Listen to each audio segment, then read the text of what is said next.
In a world where image is everything, appearances can deceive, and judgments can cost more than one expects. At one of the most prestigious fashion events of the year, a legendary designer makes a split-second decision that sends shockwaves through the industry. When an unassuming man in worn boots and a modest jacket strolls toward the red carpet, he's scoffed at, brushed off, and ultimately rejected. Little did the designer know, this nobody was none other than Keanu Reeves, Hollywood's most humble superstar and a secret benefactor to the very world he was being cast out of. What happens next? Let's just say tables turn fast and cameras flash for a very different reason. This is the story of how arrogance met humility and how the man dismissed for not looking the part ended up stealing the entire spotlight. Chapter 1. The Runway of the Gods. Voiceover continues with upbeat yet sophisticated music. The Paris Fashion Gala, a night of high heels, haute couture, and headlines. It was the place to be seen. The event unfolded in the heart of Paris, where luxury shimmered off every chandelier, and the scent of designer perfume lingered in the air like an expensive secret. Every major designer, A-list celebrity, and fashion influencer in the world gathered under one magnificent roof, the historic Grand Palais Éphémère. Security was tighter than ever. Only those with platinum invitations, a special list curated by the elite, could step beyond the velvet ropes. One man stood out, not because he tried to, but because he didn't.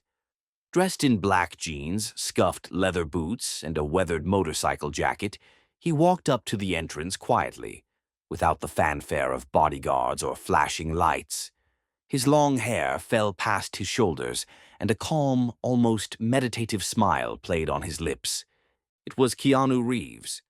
But the guards didn't recognize him, not immediately. And even if they did, someone else saw him first. Someone who didn't appreciate the presence of a scruffy outsider, ruining the aesthetic of the gala. Chapter 2. Meet Lorenzo Devereaux.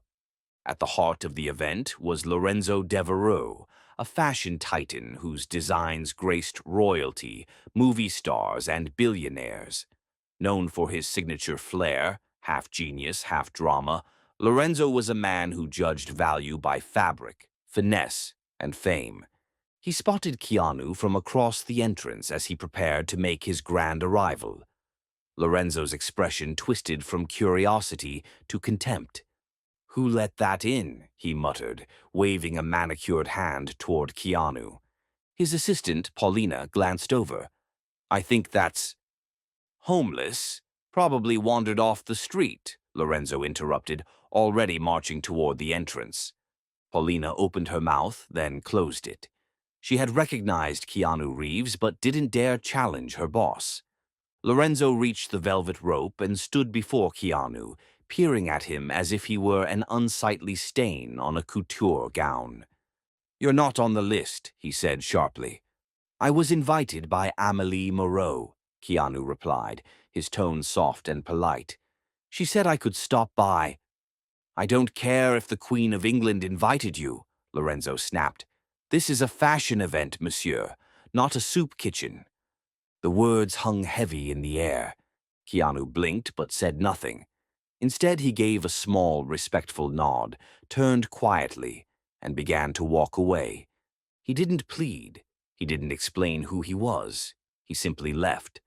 But someone had been watching the entire exchange. Chapter 3. The Whisper in the Crowd. Just inside the gala hall, Amélie Moreau, an iconic French designer known for her elegance and compassion, stood stunned. She'd just seen her friend Keanu, the Keanu Reeves, turned away like a vagrant. She rushed toward the entrance, brushing past guests and photographers. But by the time she reached the door, Keanu was already crossing the street, blending into the Paris night like smoke. "What just happened?" she demanded, eyes flaring. Lorenzo, now basking in the spotlight of cameras, shrugged. "Some drifter tried to sneak in. Can you believe it?" Amélie stared at him in disbelief. Drifter. Lorenzo. That was Keanu Reeves. The Keanu Reeves. The look on Lorenzo's face faltered for just a moment, but arrogance quickly returned. He didn't look like Keanu Reeves. Amelie's jaw clenched. Because he doesn't need to. He's not here to impress you. She turned on her heel and dialed her phone, but Keanu didn't answer. Chapter 4. A Past That Doesn't Brag. While Lorenzo returned to basking in the praise of the press, Keanu strolled through the quiet Parisian streets, unfazed. He wasn't angry, disappointed maybe, but not surprised. It wasn't the first time he'd been judged for how he looked. Flashback scenes show Keanu as a young man struggling to fit in during his early Hollywood years. He never cared much for red carpets or designer labels. While others chased attention, he valued meaning, humility, and being real. He donated millions to children's hospitals anonymously, gave up his seat on the subway, paid his crew bonuses out of pocket, and never once expected applause. Now, as he walked through the cobblestone alleys of Paris, the night air carried the memory of those quiet choices. Chapter 5. The media unfolds. Back inside the event, things were about to get awkward. Several fashion bloggers and influencers had caught the tense interaction on video. One of them, social media star Chloe Everdeen, posted a short clip with the caption, "Did that designer just kick out Keanu Reeves?" WTF, Keanu Ice King. Fashion fail. Within minutes, it went viral. The internet didn't take kindly to Keanu being disrespected. Comments exploded.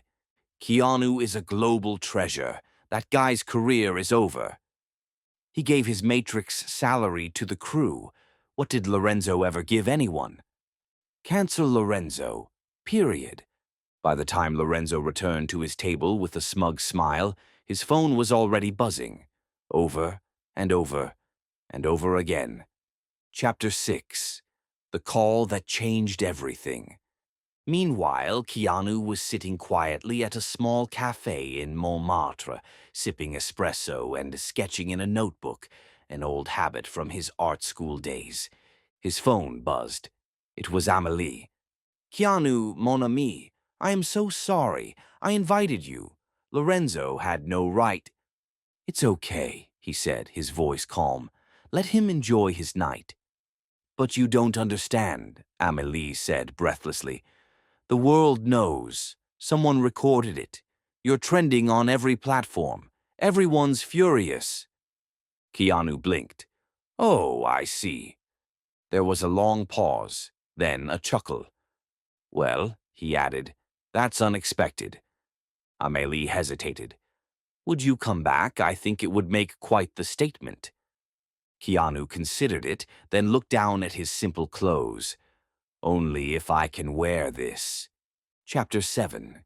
Return of the Underdressed. Voiceover continues. Music shifts to a subtle, determined tone. Back at the gala, Lorenzo's smile was beginning to fade. His assistant Paulina had finally dared to speak up. "You really didn't recognize him?" she asked quietly. "I don't keep track of D-list movie stars," Lorenzo muttered, scrolling through his phone. "That's Keanu Reeves," she replied softly. "John Wick, Neo, The Matrix." Just then, Lorenzo's phone chimed with an urgent message from his PR agent. "We have a problem. A big one. Keanu is trending for all the wrong reasons. Because of you. Fix this. Fast." Lorenzo's face turned pale. For the first time that evening, his confidence cracked. Chapter 8. The Ride Back. Meanwhile, Amélie had already dispatched a private car to find Keanu. After some gentle persuasion, he agreed to return, not for revenge, but to support her. As he stepped into the sleek black vehicle, still in his scuffed boots and faded jacket, the driver looked at him in the rearview mirror. "Mr. Reeves, I must say, you handle things very differently from most celebrities." Keanu smiled faintly. It's easier to walk away with dignity than to fight with ego.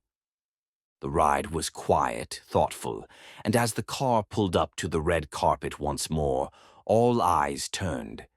Phones lifted, lights flashed, and this time, people knew exactly who he was. Chapter 9. Paparazzi Panic. The same security guard who had turned Keanu away earlier now rushed to open the door with trembling hands. I'm so sorry, Mr. Reeves, he stammered. Keanu simply nodded. No hard feelings. As he stepped onto the carpet, the crowd erupted. Journalists shouted his name. Cameras clicked like thunder. Reporters scrambled to ask the question everyone wanted answered. Why did Lorenzo Devereux turn you away, Mr. Reeves?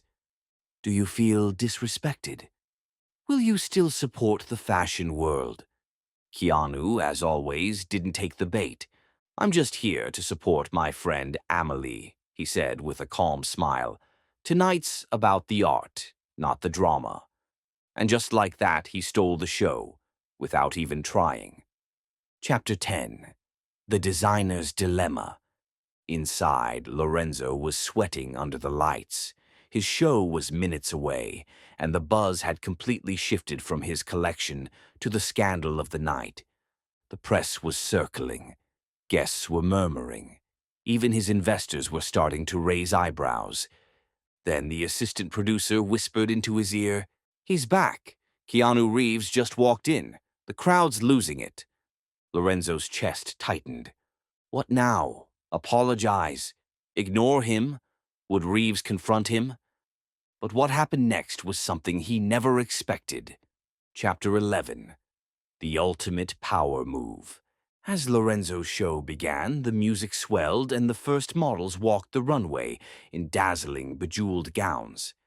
But backstage, Amelie approached Keanu and whispered, "Would you do something bold?" Keanu tilted his head. "Like what?" She smiled. "Walk the runway, in your clothes."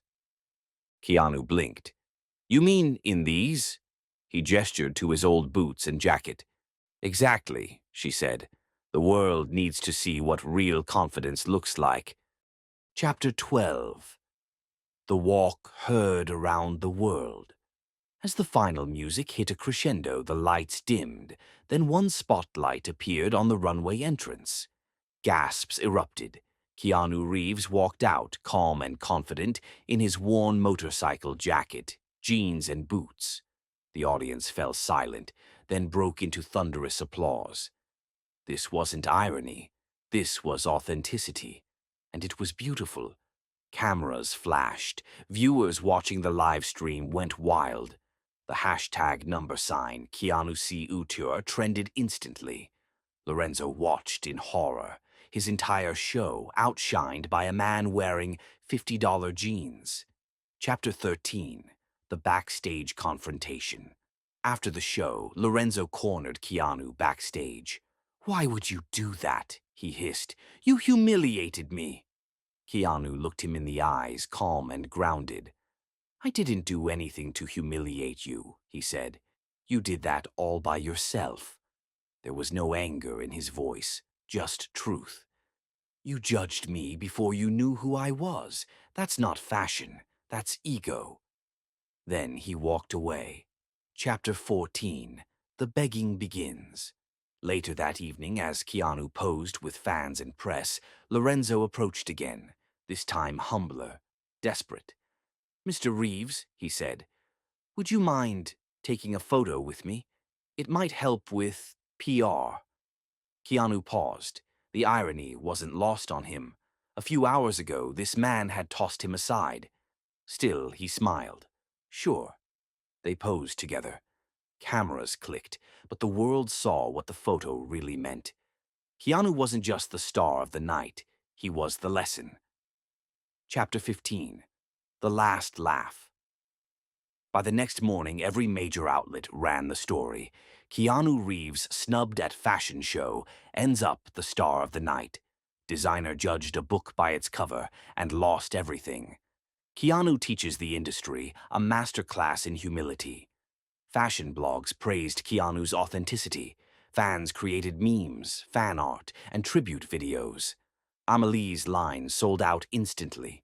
Lorenzo's stock plummeted. But Keanu, he went back to his quiet life. No press tour, no interviews, just another story, another moment, handled with grace. The end.